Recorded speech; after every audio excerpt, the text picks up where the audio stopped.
एक बार की बात है। एक गांव में रजनी नाम की एक औरत अकेली रहती थी। रजनी अपना घर चलाने के लिए लोगों की मालिश किया करती थी और गांव भर की औरतों को उसकी मालिश बड़ी पसंद थी। एक दिन वो गांव में ही रहने वाली बूढ़ी सविता के घर पहुंचती है। अरे रजनी बेटा, आओ आओ, मैं तुम्हारा ही इंतजार कर रही थी। आज भी मेरी कमर में बड़ा दर्द है, जरा आकर मालिश तो कर देना।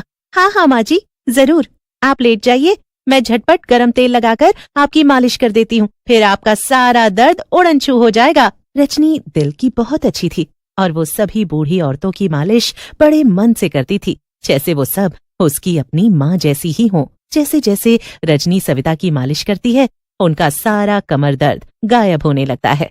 अरे रजनी, तेरे हाथों में तो जादू है, जादू। अरे मैं तो तुझे बड़ी दुआएं देती हूँ, तेरी वजह से मेरा सारा दर्द गायब सा हो जाता है। शुक्रिया माँ जी, अब मैं चलती हूँ, मुझे और घरों में भी मालिश करने के लिए जाना है। हाँ हाँ रजनी, मगर रुक तो सही, मैं अभी मोहन को बुलाकर तुझे मालिश के पैसे दिलवा देती हूँ।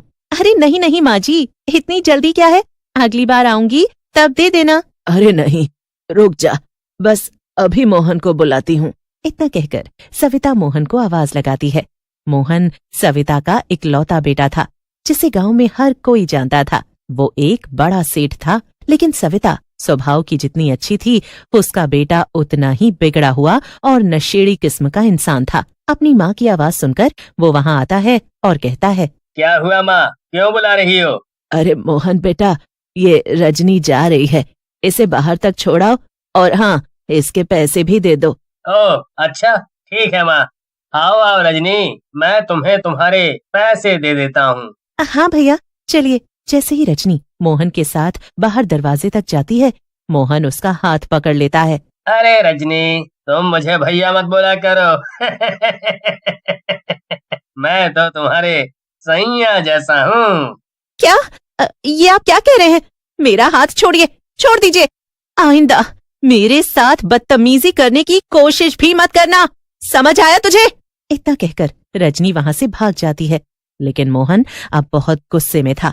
वो ये फैसला कर लेता है कि चाहे कुछ भी हो जाए, वो रजनी से अपने अपमान का बदला लेकर रहेगा।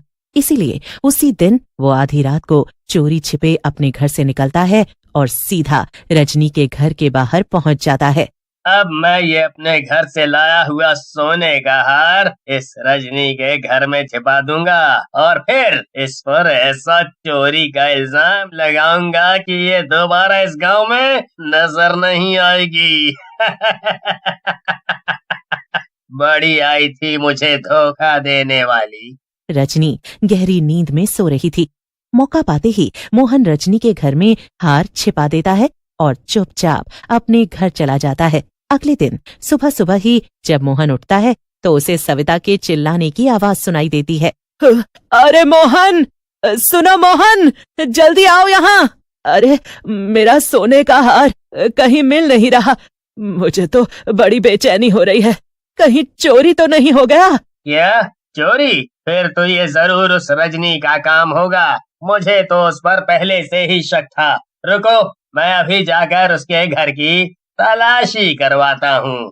आप इन सबको नहीं जानती, ये सब गरीब लोग एक जैसे होते हैं। पहले अच्छा बनने का नाटक करते हैं और फिर हमारी मासूमियत का फायदा उठाते हैं। आप यहीं रुको, मैं अभी आता हूँ। मोहन गुस्सा होने का नाटक करते हुए कई गांव वालों को इकट्ठा कर लेता है और रजनी के घर के बाहर पहुंच जाता है। इतने लोगों को वहां देखकर रजनी भी घबरा जाती है। अरे क्या हुआ, आप सब एक साथ यहाँ? कोई बात है क्या? अपने ऊपर चोरी का इल्जाम सुनकर रजनी चौंक जाती है। क्या? ये आप क्या कह रहे हैं? मैंने कोई चोरी नहीं की। मोहन रजनी को धक्का दे देता है और सभी गांव वालों के साथ उसके घर में घुस जाता है। रुक जाओ, तुम सब ऐसे कैसे मेरे घर में घुस रहे हो? मैंने कोई चोरी की ही नहीं, मुझ पर झूठा इल्जाम लगाया गया है। इतनी देर में मोहन गांव वालों के साथ घर की तलाशी लेकर बाहर आ जाता है और उसके हाथ में सोने का हार था। ये सब गरीब ऐसे ही होते हैं, चोर। मेरी भी कुछ दिन पहले पायल गुम गई थी, जरूर इसने चुरा कर बेच दी होगी। ये सब बातें सुनकर रजनी की तो हालत ही खराब हो जाती है। उसे समझ में नहीं आ रहा था कि वो क्या करे और कैसे सबको समझाए। सारे गांव वाले कुछ ही पल में उसके खिलाफ हो गए थे। नहीं नहीं, ऐसा मत करो, मुझे छोड़ दो। जब कोई भी रजनी की बात नहीं सुनता और सब उसे जबरदस्ती गांव से बाहर निकालने लगते हैं, तब रजनी को कोई भी रास्ता नहीं दिखता और वो सामने मौजूद एक कुएं में कूदकर अपनी जान दे देती है। ये देखकर सभी गांव वाले बहुत डर जाते हैं, लेकिन अब वो कर भी क्या सकते थे। सब वहां से चुपचाप अपने घर चले जाते हैं। लेकिन रजनी मरने के बाद एक चुड़ैल में बदल जाती है और उसके अंदर बहुत गुस्सा भरा था। मैंने इन गांव वालों के लिए क्या कुछ नहीं किया, हमेशा ईमानदारी से उन बूढ़ी औरतों की मालिश की। बदले में मुझे क्या मिला? चोरी का इल्जाम, मौत।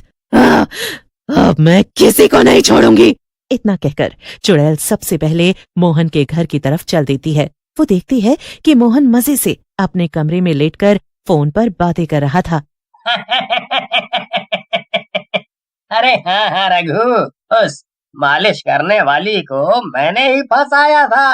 ने मुझे धक्का जो दिया था, अरे उस गरीब औरत की इतनी हिम्मत भी कैसे हुई? अच्छा हुआ उसने खुद ही जान दे दी। मोहन की ऐसी बातें सुनकर तो चुड़ैल का खून ही खौल जाता है और वो मोहन के सामने पहुंच जाती है। चुड़ैल को देखकर मोहन की हालत खराब होने लगती है, लेकिन चुड़ैल अपने जादू से मोहन का मुंह बंद कर देती है, जिससे वो चिल्ला नहीं पाता।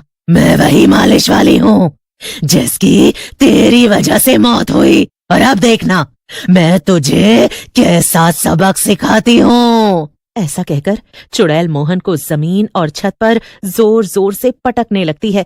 थोड़ी ही देर में मोहन की मौत हो जाती है और फिर चुड़ैल वहां पर अपना खास मालिश वाला तेल फैला देती है। अब मेरे इस खास तेल की वजह से सुबह तक गांव वालों को ये पता चल जाएगा कि मैं वापस लौट आई हूँ।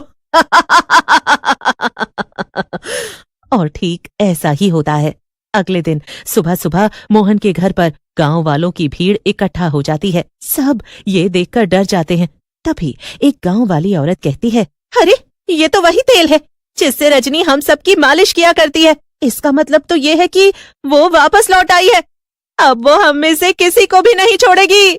सभी गांव वाले इस बात पर हामी भरने लगते हैं, लेकिन तभी मोहन का दोस्त रघु सामने आ जाता है और कहता है, नहीं गांव वालों, चोरी रजनी ने नहीं की थी, बल्कि मोहन ने ही रजनी को फंसाने के लिए उसके घर में सोने का हार डाला था। इसी वजह से उस चुड़ैल ने सबसे पहले मोहन को मारा।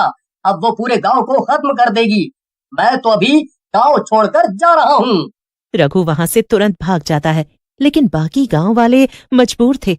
वो इतनी जल्दी अपना घर छोड़कर तो नहीं जा सकते थे। अगर हमें इस चुड़ैल से पीछा छुड़ाना है तो हमें कुछ करना पड़ेगा। मैंने सुना है कि मोमबत्तियां जलाने से भूत प्रेत अपने पास खींचे चले आते हैं। रजनी भी जल्द यहाँ आ जाएगी। और होता भी ठीक ऐसा ही है। मालिश करने वाली चुड़ैल रजनी सविता के सामने आकर खड़ी हो जाती है। चुड़ैल सविता को मारने के लिए आगे बढ़ती है, लेकिन तभी कुछ गांव वाले एक जादुई जाल फेंककर चुड़ैल को उसमें कैद कर लेते हैं। चुड़ैल उसके अंदर तड़पने लगती है। नहीं नहीं, मुझे तुम सबको खत्म करना है, छोड़ो मुझे। लेकिन कोई गांव वाला चुड़ैल की बात नहीं सुनता और सविता उन बाबा की मदद से ऐसी पूजा करती है जिससे चुड़ैल को मुक्ति मिल जाती है और वो हमेशा हमेशा के लिए गायब हो जाती है।